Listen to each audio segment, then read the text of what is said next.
The crimson trail stretched across pristine white snow like a warning written in desperation. And Quinn Oberlin knew, without dismounting, that whoever had bled this much might already be beyond saving.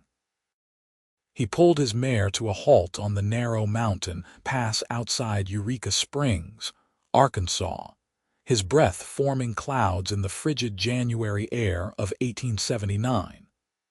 The winter had been brutal that year, turning the Ozark Mountains into a treacherous landscape of ice and death. Quinn had been tracking a group of thieves who had robbed the stagecoach 3 days prior, but now something far more urgent commanded his attention. The blood was fresh, no more than an hour old, and the drag marks in the snow told a story that made his jaw clench.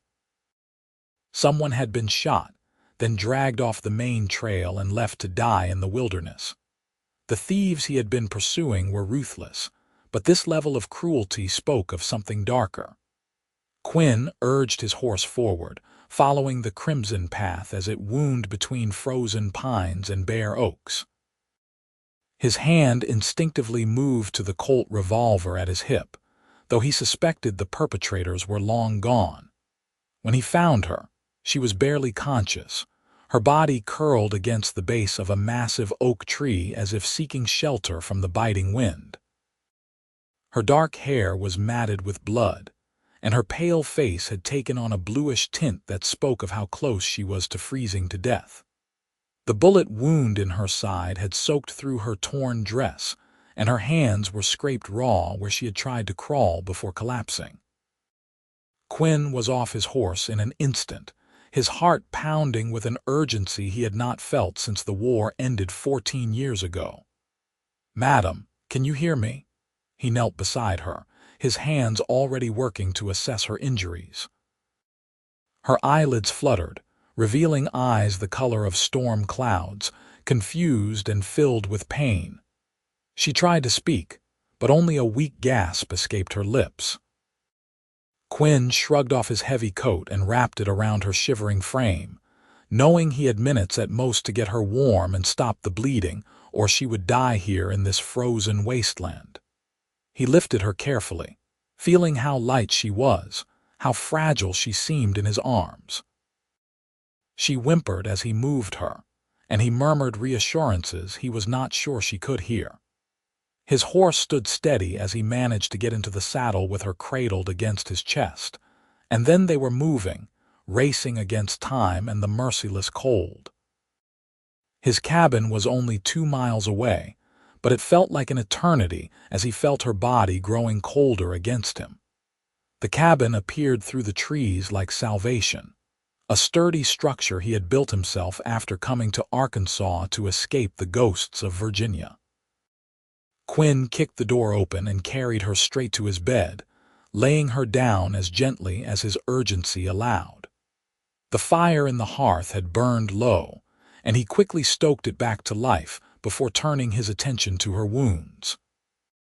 He had learned field medicine during the war, patching up soldiers who screamed and bled and died in his arms, but his hands had never shaken then the way they did now. He cut away the ruined fabric of her dress, trying to maintain her modesty while exposing the bullet wound. It was bad, but the bullet had passed clean through, missing vital organs by what looked like pure luck. Quinn worked quickly, cleaning the wound with whiskey that made her cry out even in her semi-conscious state, then packing it with clean cloth and binding it tight. Her skin was like ice, and he knew the cold might kill her even if the wound did not. He stripped away her wet clothes without looking more than necessary, replacing them with his own spare shirt and long underwear, then wrapped her in every blanket he owned. He added more wood to the fire until the cabin was almost unbearably warm, then pulled a chair beside the bed and began the vigil. Her breathing was shallow and rapid, her face flushed with fever one moment and pale with cold the next. Quinn dipped a cloth in cool water and pressed it to her forehead, watching the flutter of her eyelids, willing her to fight. Night fell, and still he sat beside her. He forced warm broth between her lips when she stirred, cleaning and re-dressing her wound every few hours. He had not saved many people in his life. During the war, he had mostly watched them die despite his best efforts. But this woman, this stranger bleeding in his bed, she had to survive. He found himself talking to her as the hours passed, telling her about the cabin, about the mountains, about anything that might anchor her to life. "My name is Quinn," he said softly, his voice rough from lack of sleep. "Quinn Oberlin. I am a tracker and a guide, though lately I have been helping the marshal track down thieves and outlaws. I think the men who did this to you are the same ones who robbed the stagecoach from Little Rock. They took $12,000 in gold and killed the driver. Were you on that stage?" She did not answer, but her breathing seemed to steady slightly. Quinn took that as encouragement and kept talking. "I built this cabin 3 years ago when I first came to Arkansas, wanted somewhere quiet, somewhere the past could not find me. The war took a lot from me, but it taught me how to survive, how to track, how to read signs most men miss. That is how I found you.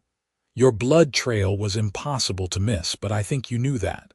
I think you were leaving a trail on purpose, hoping someone would find you." As dawn broke on the second day, her fever finally broke. Quinn, exhausted and slumped in his chair, jerked awake when he heard her voice, weak but clear. "Water." He was at her side instantly, lifting her head gently and holding a cup to her lips.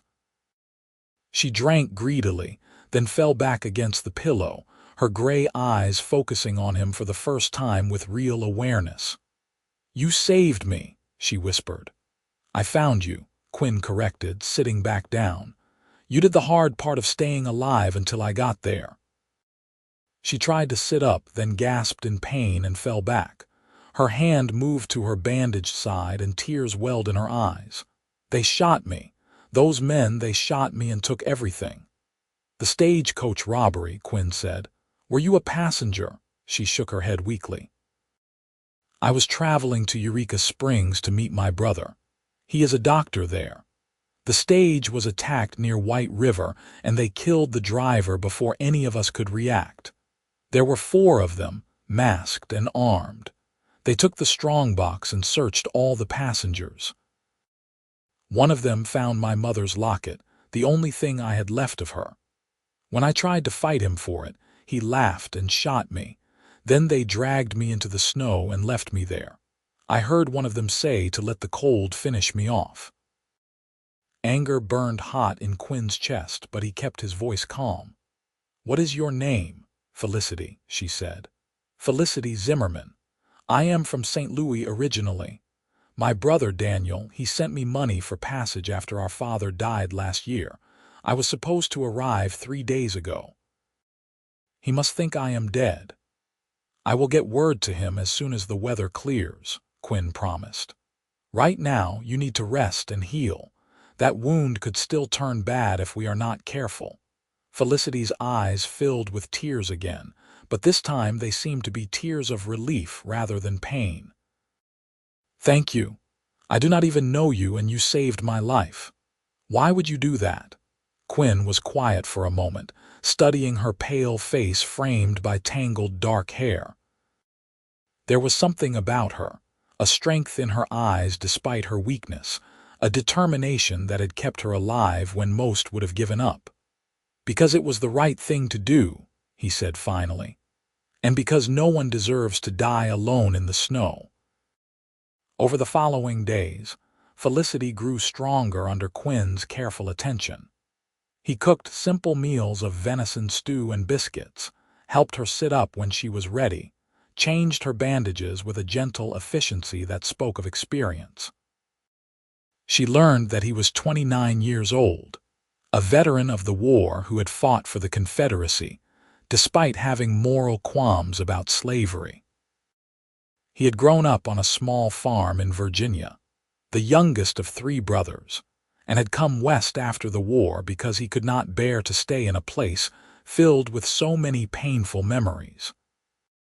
"My brothers both died at Gettysburg," Quinn told her one evening as they sat by the fire, she wrapped in blankets in a chair he had moved close to the hearth. "I was with a different unit, survived without a scratch while they died together in that wheat field. After that, nothing felt real anymore. I went through the motions of living, but it was like watching myself from a distance. Coming here, building this cabin, it was the first thing that made me feel alive again." Felicity listened with compassion in her gray eyes. She was 23 years old, and her own losses had been different but no less painful. Her mother had died of consumption 5 years ago, and her father had followed last year, his heart simply giving out one night. Her brother Daniel was 7 years older, and had left St. Louis a decade ago to establish his medical practice in Eureka Springs. She had been a seamstress in St. Louis, living in a small room above the dress shop where she worked, and the thought of a new start with her brother had filled her with hope. "I thought I was going to die in that snow," she admitted, her voice soft. "I could feel the cold creeping into my bones, and I was so tired. But I kept thinking about Daniel, about how he would never know what happened to me. So I kept crawling, kept moving, even though every inch was agony. I did not know if anyone would find the trail, but I had to try." Quinn looked at her across the firelight, and something shifted in his chest. He had been alone for so long, content with his solitude and his simple life.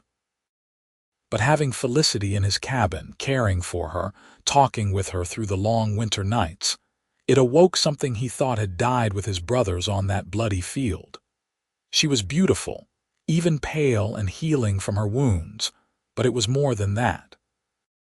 She had a spirit that matched his own, a quiet strength that had carried her through unimaginable pain.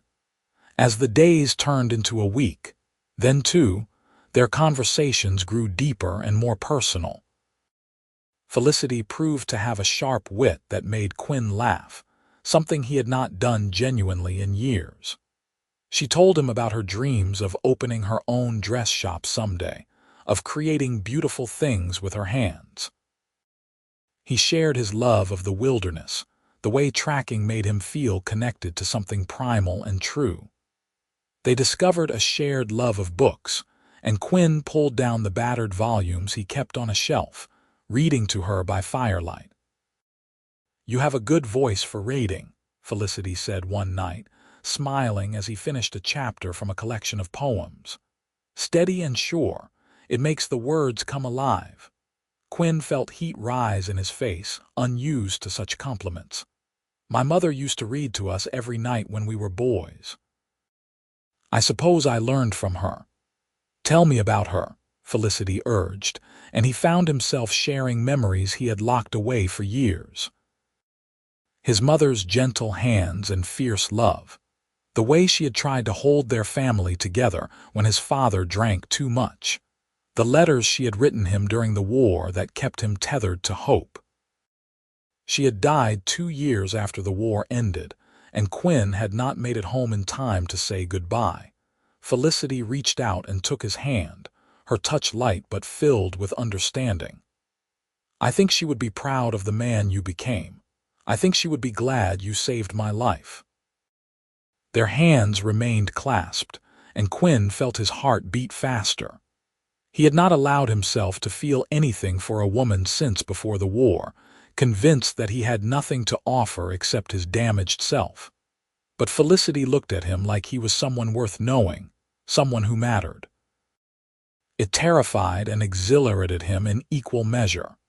The weather finally cleared at the end of the second week, and Quinn knew he had to take Felicity to town to see her brother. She was healing well, able to walk with only a little stiffness, but she still needed proper medical attention.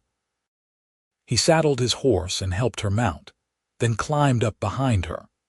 The ride into Eureka Springs took 3 hours through snow-covered mountain trails, and Quinn was acutely aware of how right it felt to have her in his arms, sheltered against the cold. Eureka Springs was a small but growing town, known for its natural springs that people claimed had healing properties. The main street was lined with shops and businesses, including the doctor's office at the end near the hotel. Quinn helped Felicity down from his horse, and she leaned on him as they walked to the door. The moment they entered, a tall man with spectacles and hair the same dark shade as Felicity's looked up from his desk and went white with shock. "Felicity." Daniel Zimmerman rose so quickly his chair fell over. "Dear God, Felicity." She was in her brother's arms, both of them crying and laughing at once. Quinn stood back, suddenly feeling like an intruder in their reunion. Daniel pulled back to look at his sister, his hands checking her over with a physician's practiced eye. "We heard about the stagecoach attack. When you did not arrive, I feared the worst. Where have you been? What happened?" Felicity told the story quickly, her hand reaching back to include Quinn. "This is Quinn Oberlin. He found me bleeding in the snow and saved my life.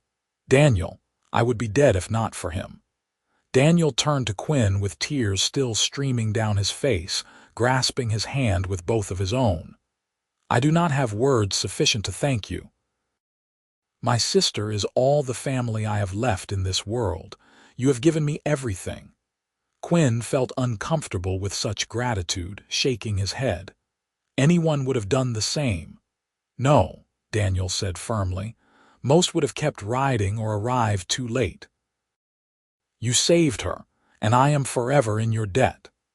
Daniel insisted on examining Felicity immediately, so Quinn waited in the front room, studying the medical texts on the shelves and the diplomas on the wall. Daniel had trained in Philadelphia and had been practicing medicine for 8 years. After an hour they emerged and Daniel looked impressed. "Whoever treated that gunshot wound knew what they were doing. It is healing cleanly, no infection. You said you did this." He looked at Quinn with new respect. "I learned during the war," Quinn explained. "Field medicine, nothing fancy." "You saved her life twice over then," Daniel said. "Once by finding her, once by treating that wound properly."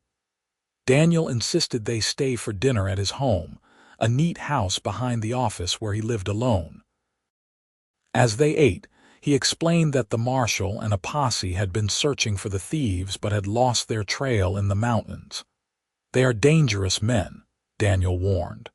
"They have robbed 3 stages in the past 2 months. The authorities believe they have a hideout somewhere in the hills, but no one has been able to find it." Quinn thought about the trail he had been following before finding Felicity, remembering details that had seemed unimportant at the time. "I might be able to track them," he said slowly. "I saw their trail heading west from where I found Felicity. The snow has probably covered it now, but there were signs that suggested they were heading toward the White River Valley.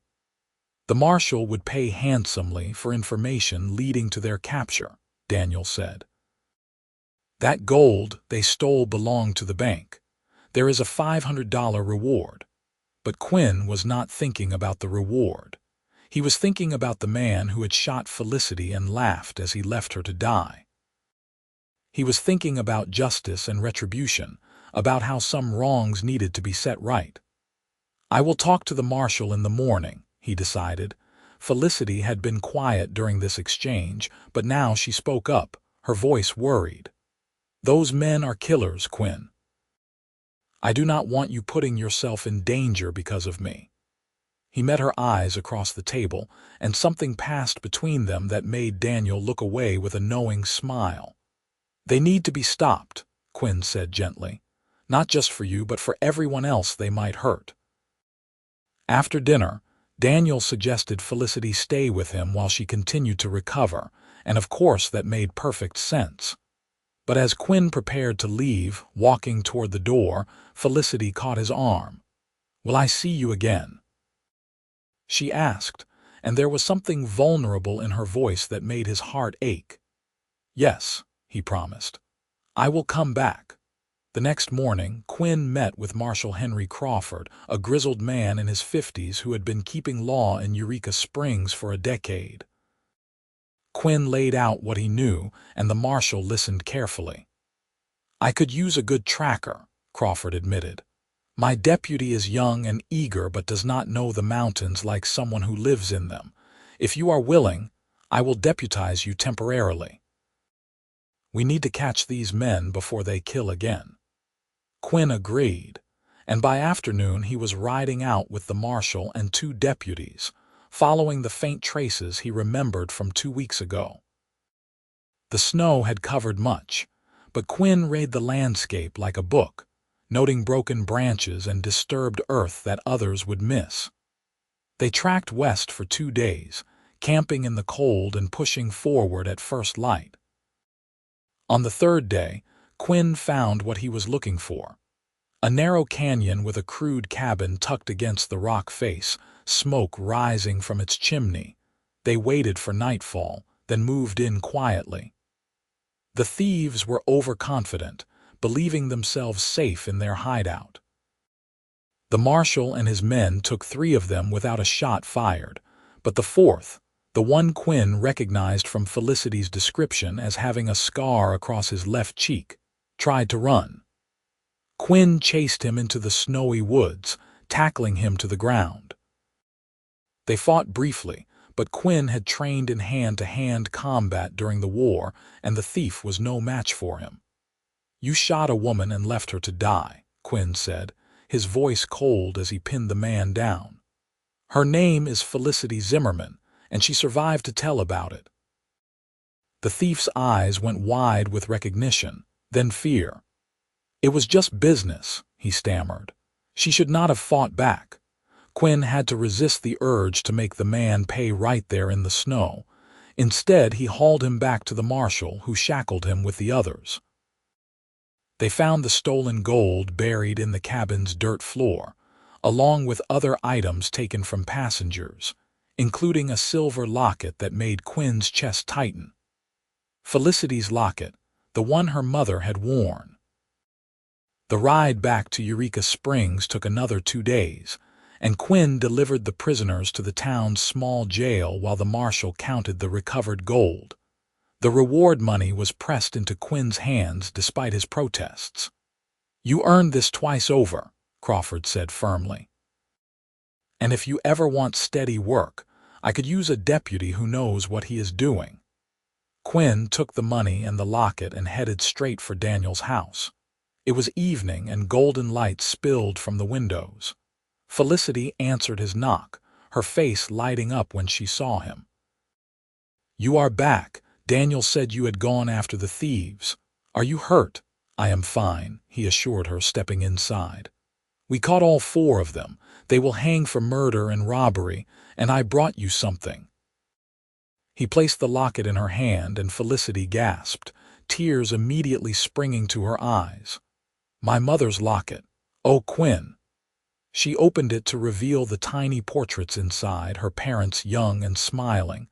"I thought I would never see this again. How did you?" "It was with the other stolen items in their hideout," Quinn explained. "I told the marshal it was yours." Felicity threw her arms around him, pressing her face against his chest as she cried. Quinn held her carefully, aware of her healing wound, his own heart pounding so hard he was sure she could feel it. When she finally pulled back, her eyes were wet but shining. "You keep saving me," she whispered. "You are worth saving," he replied, and the words felt insufficient for what he wanted to say. How could he tell her that she had changed something fundamental in him? That these weeks of knowing her had awakened feelings he thought were long dead? That he could not imagine going back to his solitary life in the cabin, knowing she existed in the world? Daniel came home shortly after, and they celebrated the thieves' capture with wine and a fine meal. The doctor toasted Quinn's bravery and skill, and Quinn felt his face flush with embarrassment. He was not used to being the center of attention, preferring the quiet solitude of the wilderness. But when Felicity smiled at him across the table, her gray eyes soft with something that looked like affection, he thought perhaps he could get used to this feeling of belonging somewhere. As the evening wore on, Daniel excused himself to his study to catch up on medical journals, leaving Quinn and Felicity alone by the fire. They sat close together on the settee, the warmth from the hearth matching the warmth growing between them. Felicity had fastened her mother's locket around her neck, and her fingers kept touching it as if to assure herself it was real. "I have been thinking about what comes next," Felicity said quietly. "Daniel wants me to stay here permanently to help him with his practice. He says he needs someone to manage appointments and keep records. It would give me a purpose, a place to belong." Quinn felt his stomach drop. Of course she would stay with her brother. It made perfect sense. She had come to Eureka Springs to be with family, to start over after losing her parents. What did Quinn have to offer in comparison? An isolated cabin in the mountains, a life of solitude broken only by occasional work for the marshal. He had no right to hope for anything more. "That sounds like a good opportunity," he managed to say, though the words tasted like ash. Felicity turned to look at him, her eyes searching his face. "Is that all you have to say?" Quinn stood abruptly, unable to sit still with the restless energy coursing through him. He walked to the window, staring out at the darkened street. "What else is there to say? You have family here, a chance at a good life. I am just the man who found you in the snow." He heard Felicity rise and cross the room to stand behind him. "You are the man who saved my life," she corrected softly. "The man who sat by my bedside for days, making sure I survived. The man who read poetry to me and shared his painful memories and made me laugh when I thought I would never laugh again. The man who risked his life to catch the people who hurt me and brought back my mother's locket. You are not just anything, Quinn Oberlin." Quinn turned to face her, his throat tight with emotion. "Felicity, I am a man with nothing to offer except a cabin in the woods and a past full of ghosts. You deserve better than that."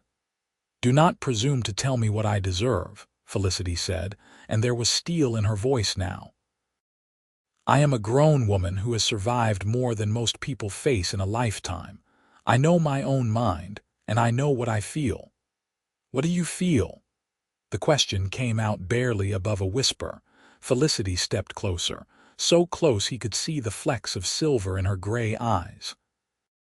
"I feel like I have been waiting my whole life to meet someone who sees me, truly sees me. I feel like fate itself brought me to that mountain pass so you would find me. I feel like I am falling in love with you, and I think you feel the same way." Quinn's heart thundered in his chest.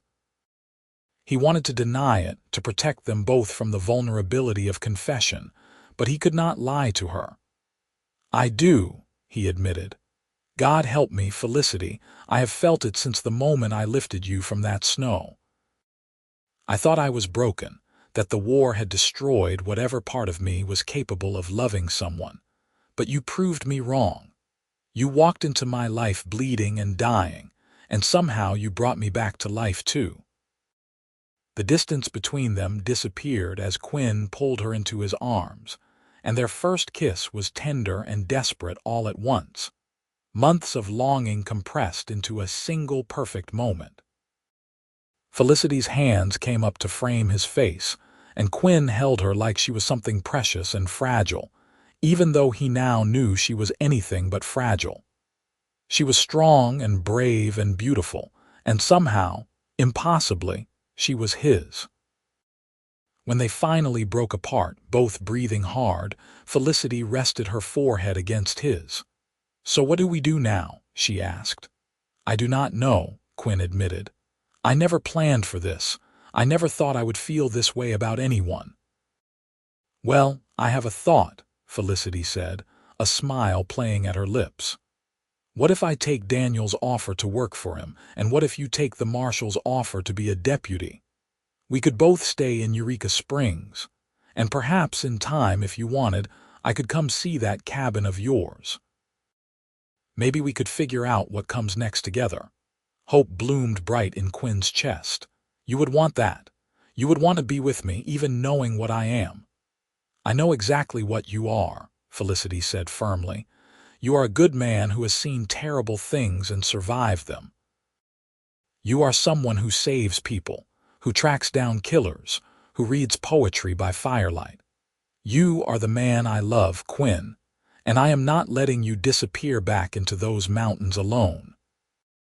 Over the following months, they built a life together in the way of two people learning each other's rhythms and habits.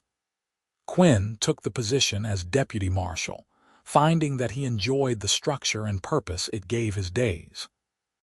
Felicity worked alongside her brother, proving to be an excellent manager and a calming presence for nervous patients. They courted properly, mindful of propriety and Daniel's watchful eye, but everyone in town could see the way they looked at each other, the way they gravitated together like celestial bodies caught in orbit.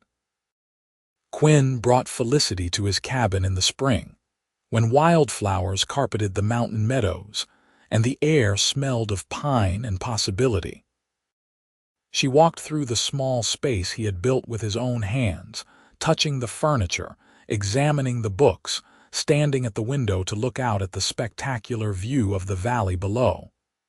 "It is perfect," she said simply. "I can see why you love it here." "I was thinking," Quinn said, nervous in a way he had not been since he was a boy. "I was thinking maybe I could expand it. Add another room, maybe two. Make it into a real home instead of just a place to sleep between jobs." Felicity turned from the window, understanding dawning in her eyes. "Quinn, what are you saying?" He crossed to her, taking both her hands in his. "I am saying that I love you, Felicity Zimmerman. I am saying that I want to marry you if you will have me. I am saying I want to build a life with you, split between this cabin and town, filled with whatever adventures we find together. I am not a rich man and I cannot promise you an easy life, but I can promise you all of me, for as long as I draw breath." Tears streamed down Felicity's face, but she was smiling. "Yes, yes, Quinn, I will marry you. I do not need riches or an easy life. I just need you." They married in late summer, in a simple ceremony at the small church in Eureka Springs. Daniel walked his sister down the aisle, beaming with joy at seeing her so happy. Marshal Crawford stood as Quinn's best man, joking that he was gaining a deputy and losing him at the same time. The whole town turned out for the celebration, these people who had embraced Quinn and Felicity as their own. Their wedding night was spent at the cabin, alone under a ceiling of stars visible through the window. Quinn was gentle with Felicity, mindful of the wound that had finally healed to a pale scar on her side. He traced it with his fingers, this mark that had brought them together, and whispered his love against her skin. Felicity held him close, marveling at how this man had transformed from stranger to savior to husband in the span of a single year. They built a life that straddled two worlds. Quinn continued working as a deputy, tracking outlaws and keeping the peace, while Felicity managed her brother's practice and began taking in sewing work on the side. They spent weekends at the cabin, which Quinn had indeed expanded into a proper house with 2 bedrooms and a larger main room. Felicity planted a garden in the clearing, and they talked about the future they would build together. When Felicity discovered she was pregnant the following spring, Quinn reacted with a combination of terror and joy that made her laugh even as happy tears ran down her face. "I never thought I would be a father," he admitted, his hand splayed protectively over her still flat belly. "What if I am no good at it? You will be wonderful," Felicity assured him. "You are patient and kind and strong. Our child will be blessed to have you." Their son was born in January of 1881, exactly 2 years after Quinn had found Felicity bleeding in the snow. They named him Thomas, after Quinn's father, and the boy had his mother's gray eyes and his father's dark hair. Quinn held his son for the first time with shaking hands, overwhelmed by the fierce love that surged through him. Daniel proclaimed the baby healthy and perfect, and Felicity watched her husband and brother fuss over the infant with amusement and deep contentment. Quinn proved to be a devoted father, carrying Thomas everywhere once he was old enough, teaching him to identify animal tracks and bird calls. Felicity would find them in the morning sometimes, Quinn asleep in the rocking chair with their son sprawled across his chest, both of them peaceful and safe. She captured these moments in her memory, treasuring them against the hardships that life inevitably brought.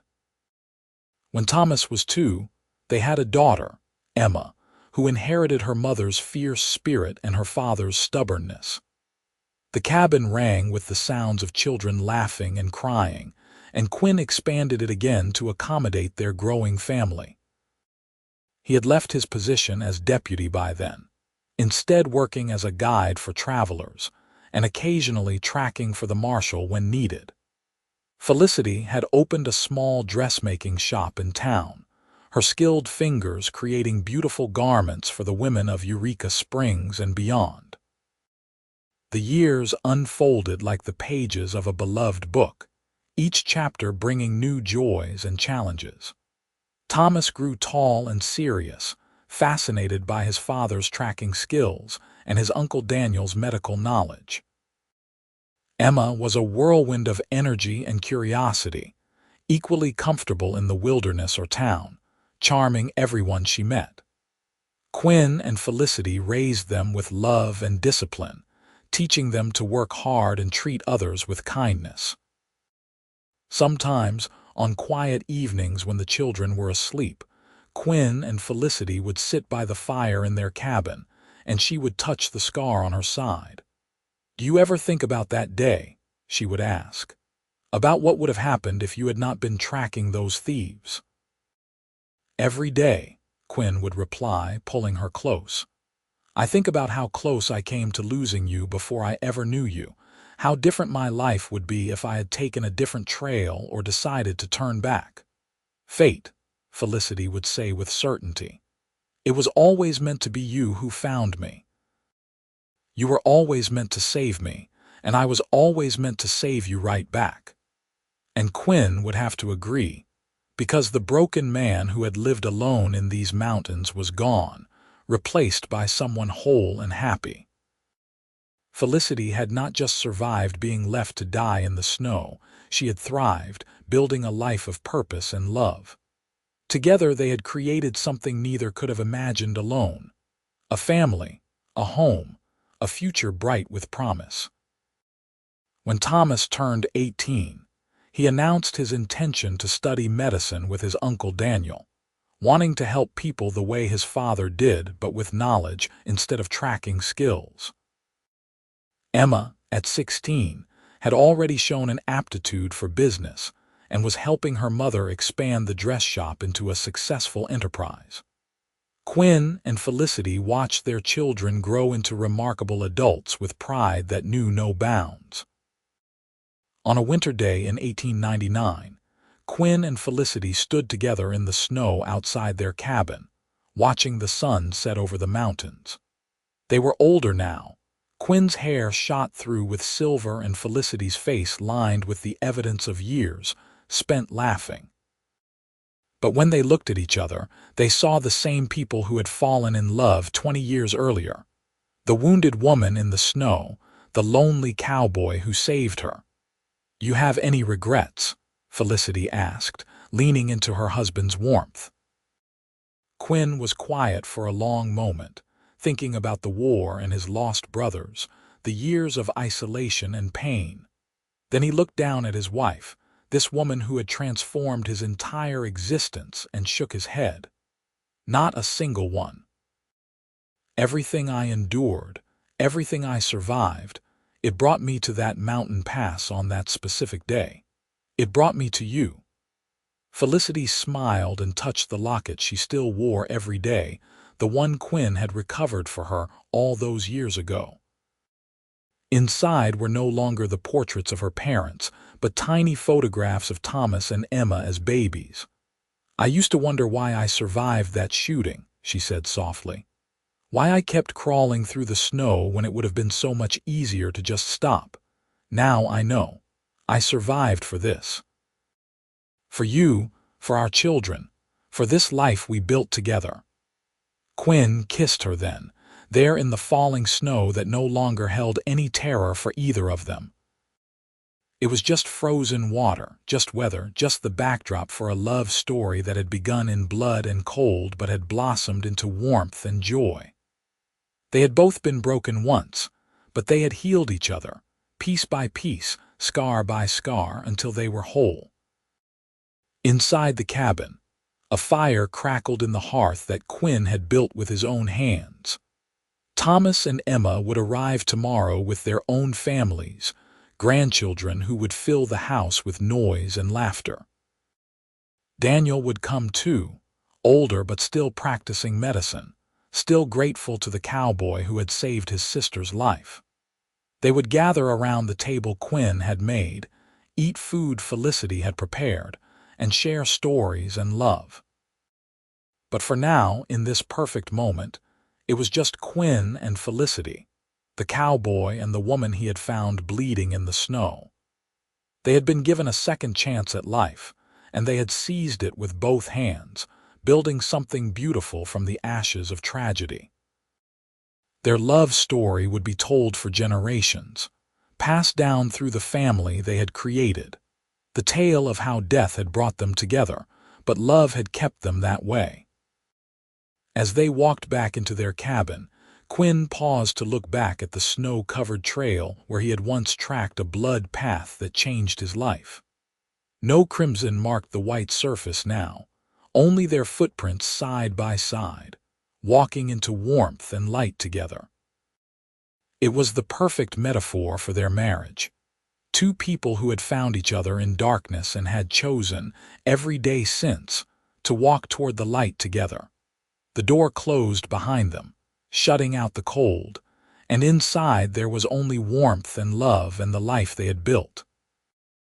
It was more than either of them had ever dreamed possible. This happiness forged from desperation and fate.